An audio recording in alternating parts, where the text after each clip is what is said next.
Well, in this very long overdue and brief video, we're going to go over some basic functionalities of Tinkercad, as well as build a very simple circuit with Tinkercad. So I'm going to go ahead and create my circuit using this, as was already explained in the previous video.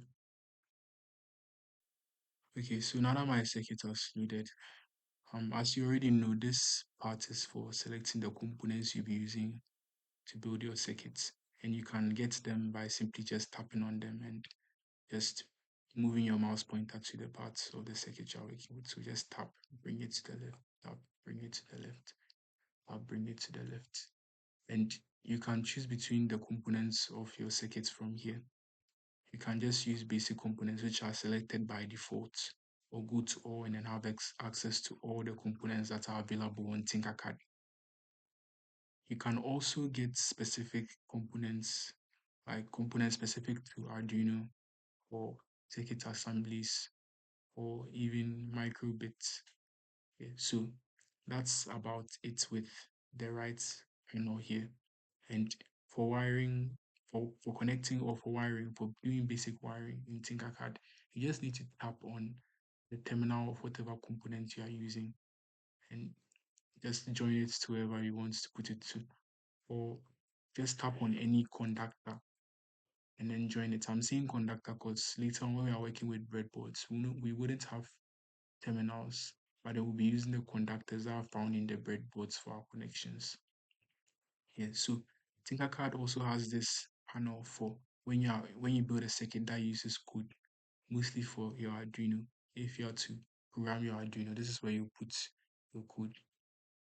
And this button is for starting the simulation. Your circuit will not work unless you start the simulation. So right now, because I've pushed this button, if if we are if we are going to do anything to test for anything to see if the circuit would work in real life, this start simulation button will let us be able to do that. I'm going to stop the simulation. And mind you, once you start the simulation, you can't make any changes to your circuit. So now that I've pushed the start simulation button, I can't really do much to the circuit. I'm trying to get rid of this or move the wire, but it's not working. If I were to stop it, I'd be able to move the wire. I wasn't able to previously. So I'm going to go on ahead and go, and you have these functions here too at the top of your circuits, and you should be able to figure them out yourself. They are not really too important, but this undoes any current action. So I'm going to undo everything that I've done here so that we work on the very brief circuits that I mentioned earlier. So this is the circuit that we'll be working with today. It can also be seen as the circuit here. So this circuit here is once again a very simple circuit, and it just it's just a conductor, a load, a switch, and then a power source. That's our battery. And the switch can be neglected for now because it's just going to be seen as a conductor in our design. And it's not too different from this one. This one is the same as the other one, just that instead of a resistor, our load was a light bulb. But you could actually call a light bulb a resistor. Just that in the other circuits, the resistor doesn't do anything. It doesn't actually let you know if the circuit is working or not. But this light bulb would allow us to know if the circuit is working or not. And it's the same as this. I'll show you this after we finish building it. It's built into Tinkercad. You should be able to get the circuits, the schematic of whatever you build in Tinkercad after building it. Okay, so we are going to realize this circuits like I said again. So the components that we'll need will be our battery and the load and then conductors. So we're just going to need a battery and then our load. And for our load, we are going to use an LED and then a resistor. Okay. And then we are going to need our battery. You can simply just search for the components if you are finding it hard to locate them here. And then that's about it. So we have our conductors already. They are the wires that I mentioned. You just need to tap on any conductor and then you'll be able to do your wire. You can change the wire colors from here to whatever color you want to use. Yeah, and for your resistor and your for components that have variable values, like for resistors, they have variable resistances. For capacitors, they have variable capacitances, etc. For LEDs, they have variable colors. When you tap on the component, you should be able to change those variable values. The same cannot be said for the battery. From my knowledge in Tinkercad, there are only two types of batteries here. Sorry, three types. You have the 15-volt battery and then the 9-volt battery. So let's go on ahead and build this. And you can hide the panel by tapping on this. And if you want to bring it back, you tap on it. So I'm going to hide the panel for the time being. Okay. So I want us to use the other diagram to make it more clear. So in this diagram, we have our battery connected to the switch. And I said for now, I'm going to just take the switch as a conductor. So this switch is just going to be a continuous line. We have our battery connected to our load, and then our load is connected back to the battery. The connection here is through the positive end of the battery to our load, and the connection here is through the negative end of our load back to our battery. So I'm going to connect the battery to the positive of our load. And once again, we are using an LED and a resistor as our load. So I'm going to connect the positive to our load. And bear in mind that resistors are polarized, meaning that um that was a slip of the tongue. Resistors are not polarized. It's LEDs that are polarized. Polarized means that the order in which you connect the terminals are important. So for LEDs, they have a positive and negative terminal. So a positive terminal should be connected to the positive of whatever you're connecting it to if that thing is also polarized. And negative should also be connected to the negative part of whatever you're connecting to if that thing is also polarized. So I'm going to connect the battery to the positive of my first load, that's the LED. And then the return part would be from the negative of this to the negative of the battery. But this load is not on its own, it's with the resistor. But since the resistor is not polarized, I'm just going to go ahead and connect it to any of the terminals of the resistor. And then I'll connect the other terminal of the resistor to the negative of the battery to complete the circuit. So if the connections are done well, if I start this simulation, the LED should light on. So the LED lights on, meaning that the connections were done well. Now, what if I went ahead and removed this resistor? What do you think would happen here? I'm going to stop the simulation. I'm going to delete this resistor. And I'm going to just connect the battery directly to the LED. I'm going to start the simulation.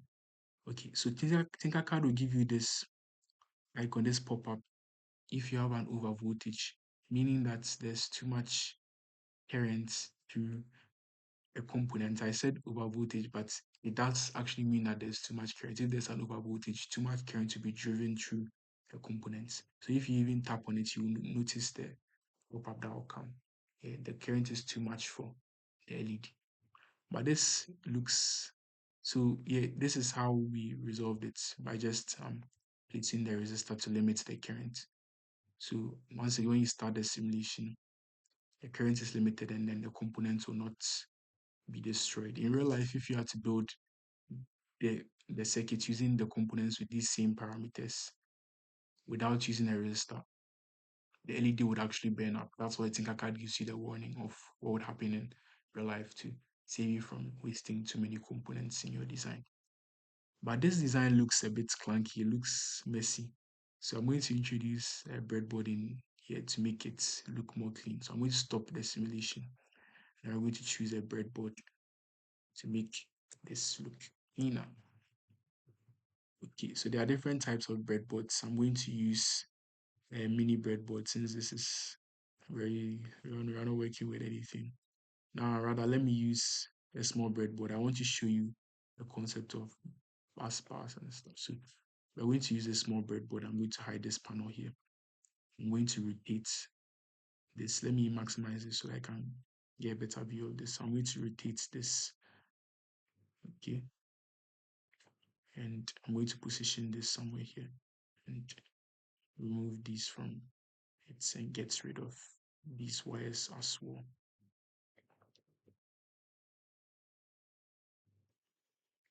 Okay, so earlier I mentioned conductors. I mentioned conductors. Conductors, I'm sure you know what a conductor is. I'm not going to explain to you what a conductor is, but it's basically anything that can carry current within it. Yeah. So I have everything set now. Okay. So a breadboard, I have a video already that explains how breadboards work, so I'll not go too much into how breadboards work. But all you should know is that the positive, when you are even doing the wiring, Tinkercad will assist you. Wherever you see a line joined together, it means that there's a connection between them here on the breadboard. So these ones have connections between them. These ones have connections between them. These ones have connections between them. These ones also have connections between them. So I'm going to go ahead and it's a common practice to just connect the positive and negative terminals of your power source, in this case our battery, to the positive and negative. These lines are called railings. Once again, it's explained in my previous one of my other videos. You can go and check it out. It's titled How to Use a Breadboard. I'm going to just go ahead and connect the positive of the battery to the positive power railing, and then the negative of the battery to the negative power railing. So now this part of the railing has a positive supply and this part has a negative supply. And then I'm going to go ahead and connect my LED to any part of, first of all, let me rotate it so that it's like this. Let me, I think this was already good. Okay. So I'm going to just connect this to any part of the breadboard, and I'm not connecting it in a straight line, because if I were to connect it in a straight line, because there are connections here, it will be short circuited. So my LED will not behave as I want it to behave. Okay, so once um I've connected it to a part of the breadboard that's not already connected together. Hence, there's not going to be a short circuit. I'm going to go ahead and then try and complete the circuit. But bear in mind, the LED was not the only load. To finish up our load, we have to connect the LED to the resistor. So I'm going to rotate the resistor and I'll connect it to the LED by just connecting it to contactor that is connected to the LED. For now, any part will do. Okay. I don't like it like this, so I'm going to. Okay. So as we did before, we connected the positive of the battery to the positive of our load, because our load is polarized. And in this case, the positive of our load would be this leg of the LED, the longer leg of the LED, and then the negative of our load was connected to the negative of the battery, which is this end of our load. So our the negative of our load is here. It's in anywhere on these connections, the negative of our load. So I'm going to connect that to our negative power railing, and I'm going to connect our positive power railing to positive of our load. This can just be done by taking the connection from any part of the power relay and then just putting it to the end of the resistor, since the resistor is connected to the positive of the LED. Once again, go and check out my video on how breadboards work, and you should get what I'm trying to say. I actually realized this circuit in that video too, so that would bring more light on it. But this video is just about building circuits with Tinkercad. So I'm going to simulate it to check if it's working. I'm going to start my simulation and it's not working. Why do you think it's not working? What could have possibly gone wrong? Why do you think it's not working? Okay, so let's go over our connections one more time. We have our positive supply, and then that positive supply is connected to a load. You see it now. This was not connected to our load. Once again, this could confuse you if you are new to building with breadboards. So I advise you to go and check out my video on it. This mistake was intentional to just draw this fact that you have to actually understand how the connections are done in the breadboard. So to fix it, I'm just going to stop the simulation and then pull this here. So that is actually connected to the positive of the load. And I'm going to start the simulation once more. And you see it's working now. Yeah. So that's about it. And I'm going to do the same thing with the resistor. I'm going to remove the resistor in this case so that you see if it's going to be, if there's going to be an over voltage and if the LED would burn up in real life. I'm going to take this and then bring it to the end of the LED, and I'm going to start the simulation again. And as you can see, there's an over voltage. The LED is going to burn up. And I'm going to show you the circuit diagram that I told you that Tinkercad has. So we have to test if our circuit is working well. It's working well. Okay, everything is fine. We're going to maximize this. Then when you go to this part, you're going to see the schematic view of your circuit here. So the schematic view is here, and you'll be able to see everything that you connected, just like you connected it here. So my advice is for you to play around more with Tinkercad so that you're more familiar with it. But that will be the end of this video. I'll see you in the next one. Peace and love.